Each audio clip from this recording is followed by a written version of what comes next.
une forte délégation du Parti des peuples africains Côte d'Ivoire, PPACI, de Laurent Gbagbo s'est rendue au cabinet de Diomandé Vagondo, ministre de l'Intérieur et de la Sécurité. Voici les raisons.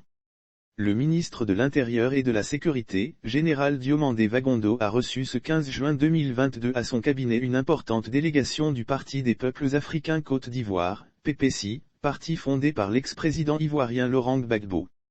Les véritables raisons de la visite du PPACI chez Vagondo. Il faut préciser que cette visite fait suite à un article que l'Infodrome a publié disant qu'à quelques mois des élections locales, le pouvoir roule le PPACI de Gbagbo dans la farine. C'est donc pour rectifier le tir que le ministre Diomandé Vagondo, coordonnateur du dialogue politique, a décidé de recevoir le PPACI, qui avait d'ailleurs formulé une demande d'audience pour depuis le 10 mai 2022. Le PPACI estime que certaines recommandations du dit dialogue n'ont pas encore été mises en œuvre. Cette délégation du Parti des peuples africains Côte d'Ivoire, PPACI, conduite par le professeur Georges Armand Ouennin, membre du conseil stratégique du parti fondé par l'ex-président Laurent Gbagbo.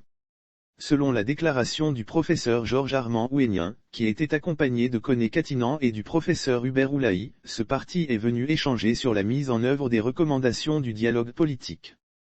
Quoique se réjouissant de la délivrance du passeport de Charles Blé Goudé et l'évocation récurrente d'une rencontre des trois grands de la scène politique, Alassane Ouattara, Henri Konan Bédié et Laurent Gbagbo, le PPACI estime que certaines recommandations du dit dialogue n'ont pas encore été mises en œuvre, notamment, la mise en place du comité de suivi, l'entrée au comité central de la Commission électorale indépendante, CEI, de nouvelles forces politiques dont le PPACI.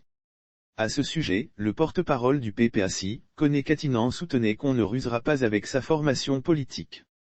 Lire aussi affaire djihadiste repoussée à la frontière ivoiro-ghanéenne, l'état-major sort de sa réserve et fait des précisions. Il faut rappeler que la 5e phase du dialogue politique, initiée par le chef de l'État Alassane Ouattara, s'est déroulée du 16 décembre 2021 au 4 mars 2022.